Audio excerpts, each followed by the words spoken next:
But why should I care, you ask yourself? Well, there are a number of reasons you should care. Let's expand on some reasons. Number 1, imagine you have a friend who's visiting a foreign country.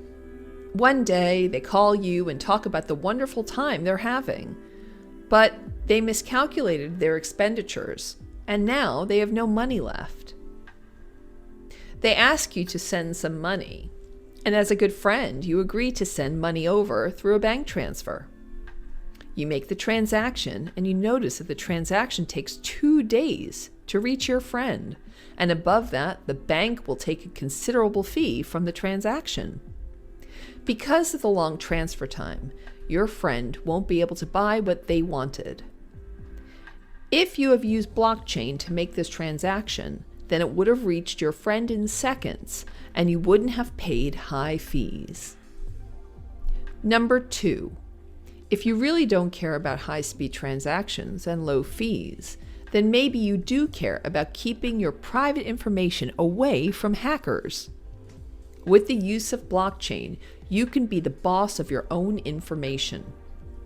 You can control who has access to your credit information, and medical records, for instance, keeping the information safe from prying eyes. Traditional centralized databases are susceptible to hacks and breaches. This isn't said to make you afraid, but because it has already happened multiple times. In 2017, one of the largest credit reporting companies, Equifax, experienced a major data breach, allowing over 145 million US citizens to have their identity stolen. Number 3, also with blockchain, companies have the ability to create smart contracts, which they can use to automate their business or track their production and keep their data safe. Number 4, startups can use the blockchain as a crowdfunding solution to fund their ventures. This is called an ICO, or initial coin offering, or ITO, initial token offering. Number 5, blockchain can also be used to eliminate fraud from the world of NGOs, decrease corruption in voting and make it more accessible, plus create the means to bank the unbanked 2 billion people in the world, thereby decreasing poverty. The new possibilities presented by blockchain technology can make the world a better and more efficient place. Businesses could be more effective, faster, and autonomous. People can transact with others across the world in seconds, and data can be kept safe. And it doesn't end with that, since new possibilities are found almost every day.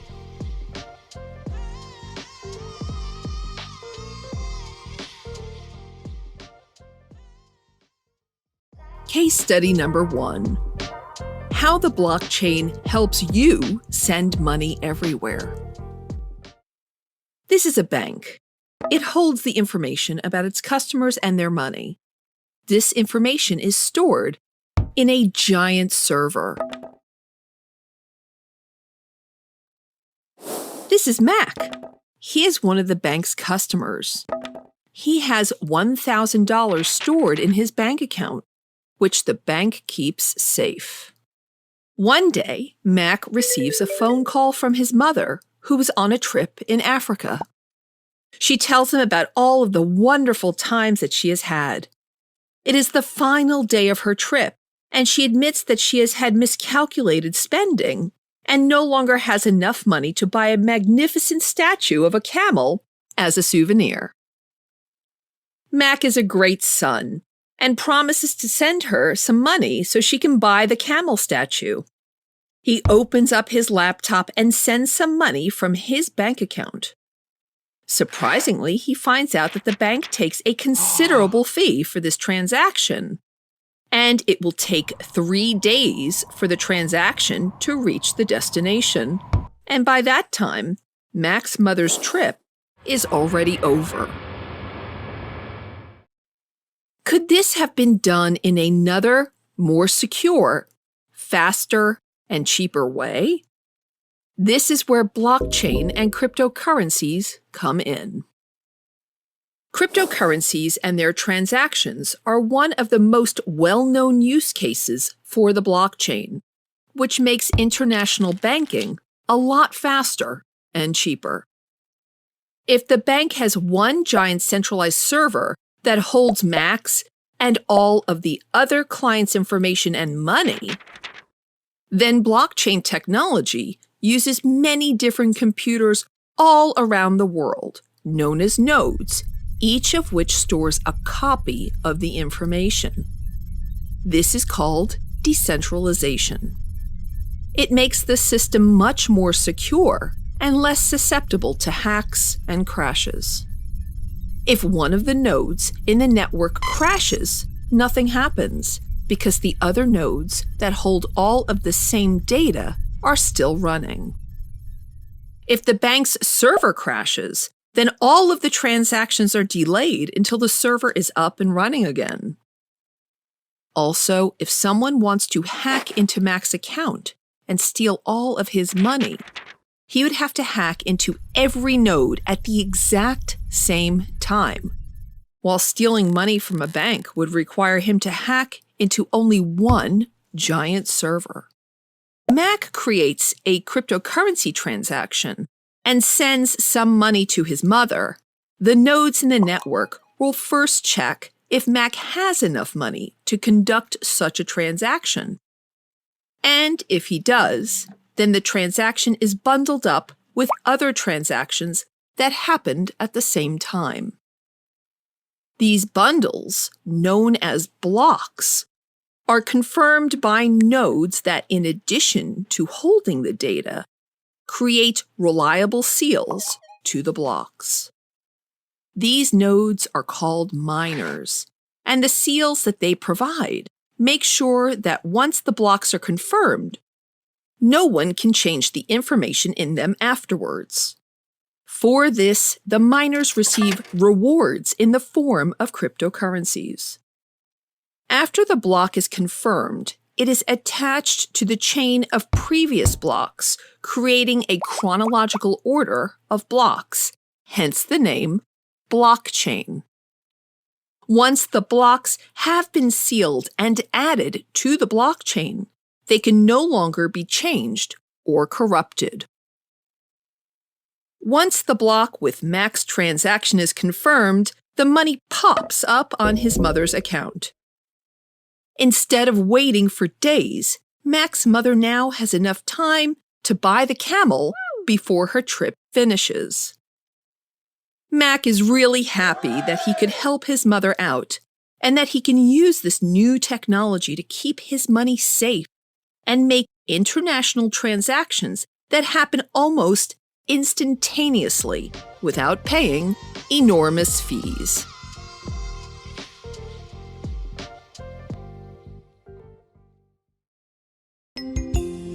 Case study. Get ready for General Data Protection Regulation, or GDPR, with blockchain. GDPR, short for General Data Protection Regulation, since the amount of data breaches has been increasing in recent years, new laws have been made in order to keep the citizens of the EU safe from identity theft. The new regulation tightens up the existing laws on data protection and gathering personal information.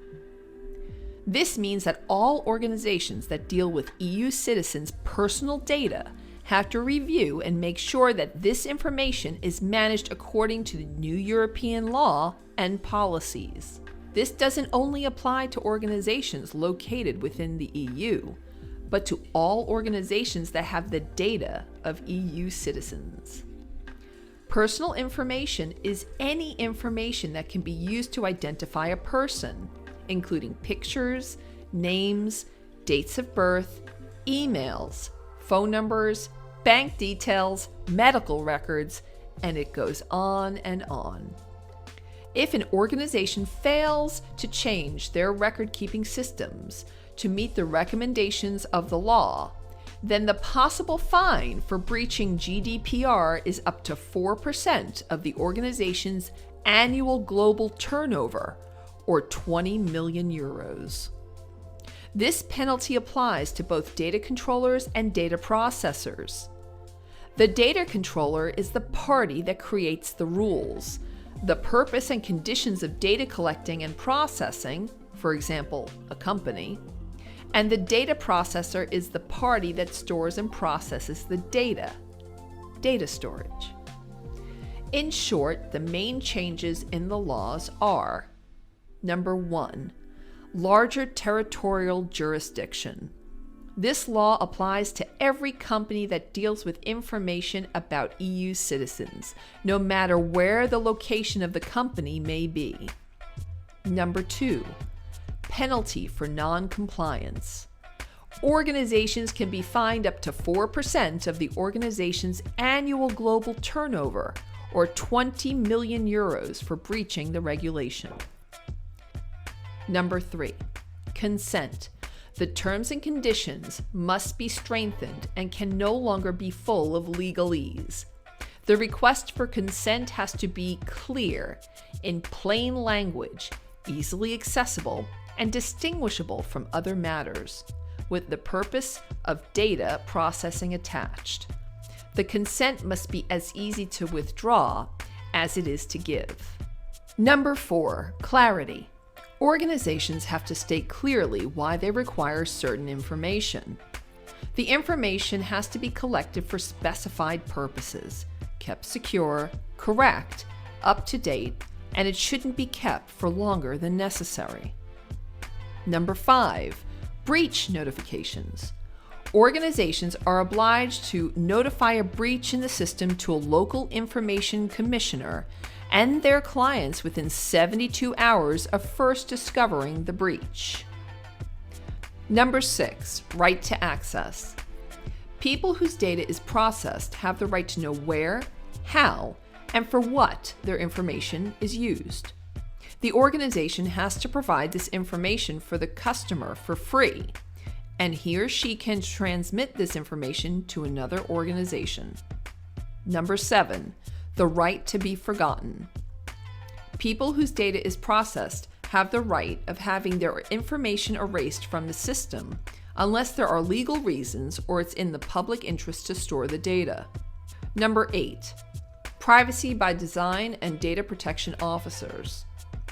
Organizations have to prioritize the security of their databases from the ground up and have to assign data protection officers who make sure that data is held safely and will notify officials in case of a breach. The reason this regulation was made was that there have been more and more cases of breaches in large databases that hold people's personal information, leaving them susceptible to identity theft. A lot of these breaches would have been prevented with the use of decentralized and distributed databases. In other words, the blockchain. Blockchain technology was created for the exact reason of keeping personal data safe and secure. Blockchain technology uses networks of computers that all work together to store and validate information, creating a decentralized database. If one of the computers on the network crashes, then nothing happens to the information because there are still many computers that hold the same data. The information stored on the blockchain is cryptographically encrypted.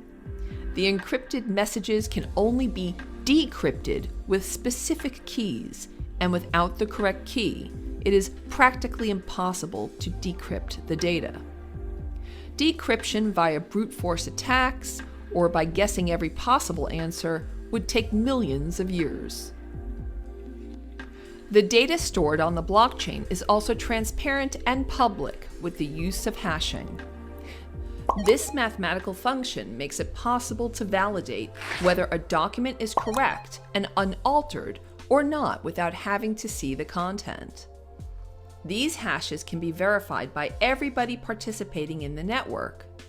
This ensures that the data isn't corrupted while keeping the message and the owner anonymous. These properties can be implemented to any business, government organization, or NGO, making their services more secure and reliable. Blockchain as a service, or BaaS, B-A-A-S, is meant to provide organizations with improved security, transparency, trust, and traceability in the face of decentralization, making their organization and data less susceptible to hacks and data breaches. Businesses can move their record keeping onto the blockchain in order to keep the personal information of their customers and employees safe and secure. Health records can be stored on the blockchain without the fear of losing them or having them stolen. Access to personal information can be accurately shared without unwanted third parties being able to access that data. Ownership of a property or a document can be proved in seconds without revealing the content inside. The General Data Protection Regulation is coming, and organizations have to make sure that their data processing protocols are up to date with the new laws. Personal data has to be kept secure, and the best approach in doing so would be to utilize blockchain technology. The combination of cryptography and decentralization is the ultimate way to keep data protected and keep in line with the rules and upcoming legislation.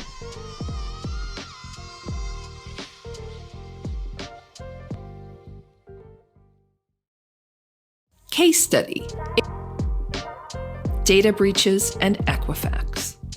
On September 7th, 2017, Equifax, one of the three main credit reporting agencies in North America, the other two are Experian and TransUnion, reported a cybersecurity incident that potentially impacted almost 143 million U.S. consumers. The cybersecurity firm Mandiant completed the forensic portion of its investigation on the incident by the beginning of October and announced that approximately 2.5 million additional U.S. consumers were potentially impacted, raising the total number to 145.5 million, which is over 40% of the U.S. population. Based on the company's investigation, the unauthorized access occurred from mid-May through July of 2017. The information accessed primarily includes names, social security numbers, birth dates, addresses, and in some instances, driver's license numbers. In addition, credit card numbers for approximately 209,000 U.S. consumers and certain dispute documents with personal identifying information for approximately 182,000 U.S. consumers were accessed. As part of its investigation of this application vulnerability, Equifax also identified unauthorized access to limited personal information for certain UK and Canadian residents. Criminals exploited the US-based website application vulnerability to gain access to certain files. Criminals have the information they need, and they can decide to use it whenever they want. The Equifax hack serves as a prime example of how centralized databases and servers create massive vulnerabilities for consumers. One single company system exposed sensitive information, potentially compromising the identity of nearly half the country. Several specialists have now been suggesting that using blockchain technology would have kept consumers' data completely safe. Jason Bloomberg, who dubbed himself a skeptic primarily around Bitcoin, but for blockchain as well, writes in Forbes that an open-sourced distributed ledger would solve the problem fast. In addition, a decentralized platform would give the extra safety and security that Equifax was lacking. Building the solution to these problems using blockchain technology allows more than safety and security. There are so many more pluses, including transaction speeds and transparency, that make a decentralized solution the only solution going forward for every company. Edward Goodman, Global Privacy Officer at the identity theft protection firm CyberScout, added, "The whole SSN as identifier regime needs to be scrapped. As we see more and more issues with the centralization of data, we need some form of advanced encryption or blockchain technologies online. The solutions are already in front of our eyes. According to Jerry Cuomo, Vice President of Blockchain Technologies at IBM, consumers will have sovereign authority over their personal information when operating on blockchain, since transactions are securely verified by permissioned participants. Bypassing centralized servers and databases will spread consumer information across secured peer-to-peer networks protected by layers of cryptography.